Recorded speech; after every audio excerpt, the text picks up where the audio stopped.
नमस्कार दोस्तों, GK stocks में स्वागत है। आज का अपना टॉपिक है एसएससी जीडी 2024 के जीके पोर्शन का प्रैक्टिस सेट 16। यह प्रैक्टिस सेट आपके आगामी एसएससी जीडी एग्जाम्स के लिए बहुत ही इंपॉर्टेंट है, क्योंकि सेम इसी टाइप क्वेश्चन एग्जाम्स में आएंगे। तो चलते हैं दोस्तों, सोल्व करते हैं। इसके पहले बताया दोस्तों कि 1 से लेकर 15 तक का प्रैक्टिस सेट का लिंक इस वीडियो के डिस्क्रिप्शन में दिया गया है, जहाँ से जाकर आप उन्हें भी देख सकते हैं। और बाकी दोस्तों, आप जितने ज़्यादा से ज़्यादा प्रैक्टिस सेट सॉल्व करेंगे, उतनी अच्छी आपकी प्रिपरेशन होती जाएगी। तो स्टार्ट करते हैं दोस्तों आज का अपना प्रैक्टिस सेट 16।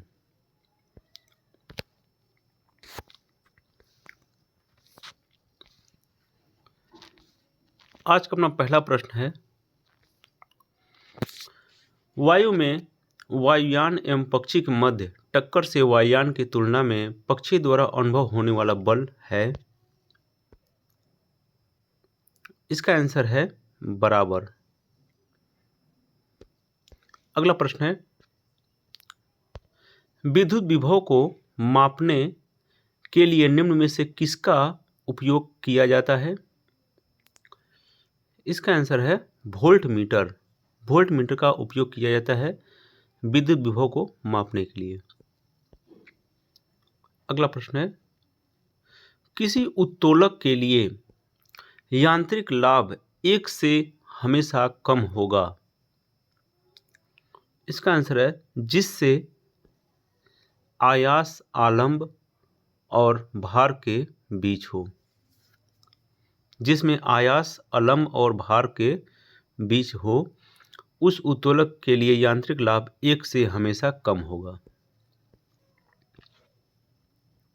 अगला प्रश्न है, क्वांटम सिद्धांत का प्रतिपादन किस वैज्ञानिक ने किया था। इसका आंसर है मैक्स प्लैंक ने। मैक्स प्लैंक ने किया था क्वांटम सिद्धांत का प्रतिपादन। अगला प्रश्न है, एक अर्धचालक में विद्युत चालन होता है।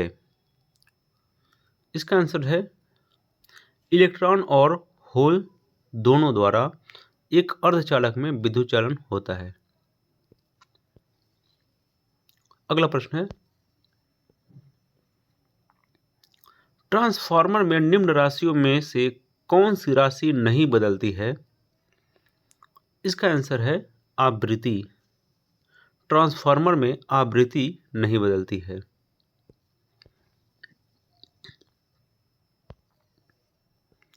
अगला प्रश्न है, जल सतह पर तेल की पतली परत रंगीन क्यों दिखाई देती है। इसका आंसर है व्यक्तीकरण के कारण। व्यक्तीकरण के कारण जल सतह पर तेल की पतली परत रंगीन दिखाई देती है। अगला प्रश्न है, कोशिका के बारे में निम्न में से कौन सा कथन सही नहीं है। इसका आंसर है सभी शरीर के ऊतकों में एक ही प्रकार की कोशिकाएं विद्यमान है।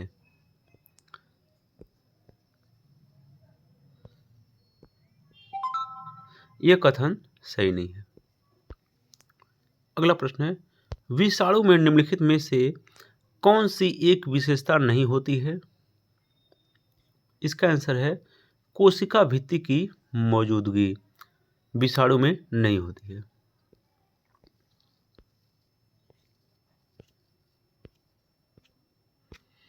अगला प्रश्न है, निम्न में से कौन सा एक सही कथन नहीं है।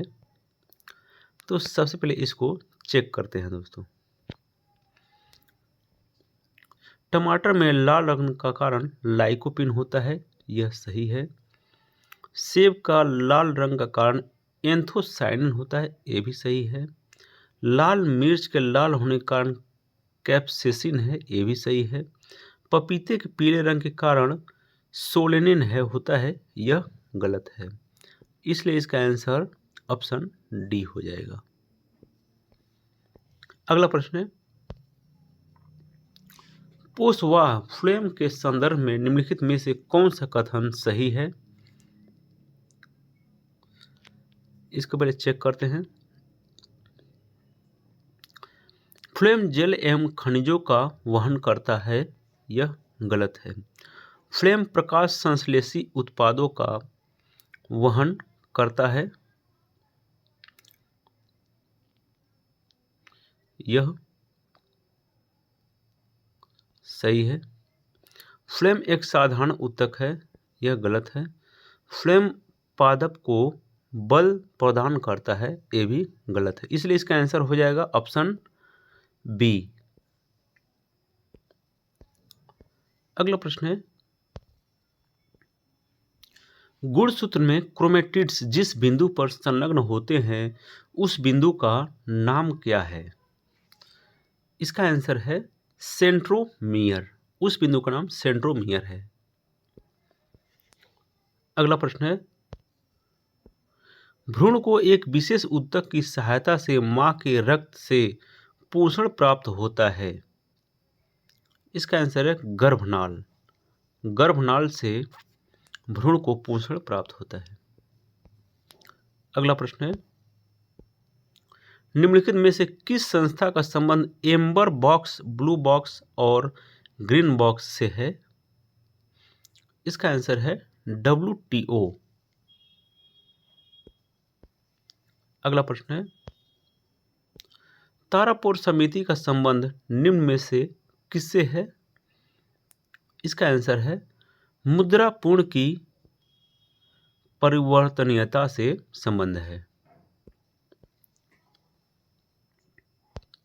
अगला प्रश्न है, किस समिति की सिफारिश पर भारतीय बीमा विनियामक और विकास प्राधिकरण की स्थापना की गई थी? इसका आंसर है RN मल्होत्रा समिति की। अगला प्रश्न है, निम्न में से किस समिति का संबंध मुद्रा आपूर्ति की अवधारणा में परिवर्तन से है? इसका आंसर है YV रेड्डी समिति। अगला प्रश्न है, अंत्योदय अन्न योजना को किस वर्ष से लागू किया गया था? इसका आंसर है 2000 ईस्वी से अंत्योदय अन्न योजना को लागू किया गया था। अगला प्रश्न है, निम्न में से कौन सी धातु अम्ल से हाइड्रोजन गैस विस्थापित करती है? इसका आंसर है Mg, मैग्नीशियम। मैग्नीशियम धातु अम्ल से हाइड्रोजन विस्थापित करती है। अगला प्रश्न है, नौसादर और नमक के मिश्रण से नौसादर पृथक कर सकते हैं। इसका आंसर है ऊर्ध्वपातन द्वारा। ऊर्ध्वपातन द्वारा नौसादर और नमक के मिश्रण से नौसादर पृथक कर सकते हैं। अगला प्रश्न है, प्रोटॉन पर आवेश होता है। इसका आंसर है इलेक्ट्रॉन के आवेश के विपरीत होता है प्रोटॉन पर आवेश। अगला प्रश्न है, निम्नलिखित में से कौन से एक यौगिक के तुल्यांकी भार और आणविक भार समान होते हैं? इसका आंसर है सोडियम क्लोराइड। सोडियम क्लोराइड एक यौगिक के तुल्यांकी भार और आणविक भार समान होते हैं। अगला प्रश्न है, श्वेत फास्फोरस अंधेरे में किस कारण से दीप्त होता है? इसका आंसर है मंद ऑक्सीकरण के कारण श्वेत फास्फोरस अंधेरे में दीप्त होता है। अगला प्रश्न है, किसी शुष्क सेल में विद्युत का उत्पादन कैसे होता है? इसका आंसर है रासायनिक ऊर्जा से होता है किसी शुष्क सेल में विद्युत का उत्पादन। अगला प्रश्न है, निम्नलिखित में से कौन सा युग्म सुमेलित है? इसको पहले मिला कर देखते हैं। सिल्वर आयोडाइड, हॉर्न सिल्वर, यह सुमेलित नहीं है। सिल्वर क्लोराइड, कृत्रिम वर्षा, ये भी सुमेलित नहीं है। जिंक फास्फाइड, चूहे का विष, यह सही सुमेलित है। जिंक सल्फाइड, फिलासाफर वुल, ये सुमेलित नहीं है। इसलिए इसका आंसर हो जाएगा ऑप्शन सी। अगला प्रश्न है, निम्नलिखित में से कौन सुमेलित नहीं है? इसको पहले चेक करते हैं। प्रथम विश्व जलवायु सम्मेलन 1979 यह सुमेलित है। प्रथम पृथ्वी शिखर सम्मेलन एजेंडा 21 ये भी सुमेलित है। पृथ्वी शिखर सम्मेलन +5 1997 ये भी सुमेलित है। कार्बन व्यापार मॉन्ट्रियल प्रोटोकॉल यह सुमेलित नहीं है, इसलिए इसका आंसर हो जाएगा ऑप्शन डी। अगला प्रश्न है, निम्न में से किससे जलवायु परिवर्तन का क्रायोजेनिक संकेतन प्राप्त किया जाता है? इसका आंसर है आइस कोर। आइस कोर से जलवायु परिवर्तन का क्रायोजेनिक संकेतन प्राप्त किया जाता है। अगला प्रश्न है, अंतर्राष्ट्रीय अम्ल वर्षा सूचना केंद्र कहाँ स्थापित किया गया? इसका आंसर है मैनचेस्टर। मैनचेस्टर में अंतर्राष्ट्रीय अम्ल वर्षा सूचना केंद्र स्थापित किया गया। अगला प्रश्न है, फेडरेशन कप किस खेल से संबंधित है? इसका आंसर है फेडरेशन कप बास्केटबॉल से संबंधित है। अगला प्रश्न है, खेल प्रशिक्षण के क्षेत्र में दिया जाने वाला पुरस्कार है, कौन सा पुरस्कार है? इसका आंसर है द्रोणाचार्य पुरस्कार। खेल प्रशिक्षण के क्षेत्र में दिया जाने वाला पुरस्कार है।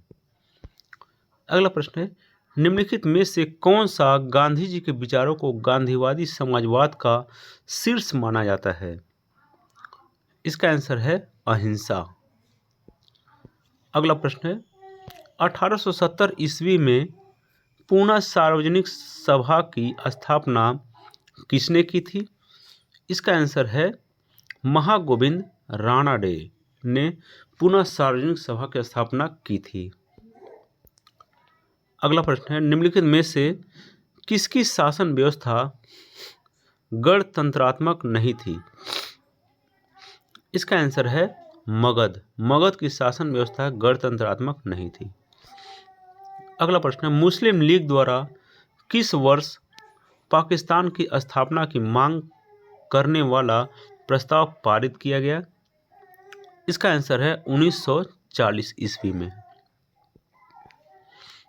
अगला प्रश्न है, अगस्त 1932 ईस्वी में रैमजे मैकडोनाल्ड के सांप्रदायिक पंचायत के द्वारा पहली बार एक पृथक निर्वाचन समूह बनाया गया। इसका आंसर है अछूतों के लिए यह समूह बनाया गया था। अगला प्रश्न है, अंग्रेजों ने श्रीरंगपट्टम की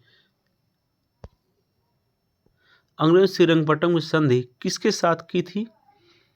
इसका आंसर है टीपू सुल्तान के साथ की थी श्रीरंगपट्टम की संधि अंग्रेजों ने। अगला प्रश्न है, नालंदा विश्वविद्यालय का स्थापना किसके शासनकाल में की गई थी? इसका आंसर है कुमारगुप्त प्रथम के शासनकाल में की गई थी नालंदा विश्वविद्यालय की स्थापना। अगला प्रश्न, निम्नलिखित में से किसने 1873 ईस्वी में सत्य शोधक समाज की स्थापना की थी? इसका आंसर है ज्योतिबा फूले ने सत्य शोधक समाज की स्थापना की थी। अगला प्रश्न, निम्नलिखित में से कौन औषधि चट्टान नहीं है? इसका आंसर है क्वार्टजाइट एक औषधि चट्टान नहीं है। अगला प्रश्न है,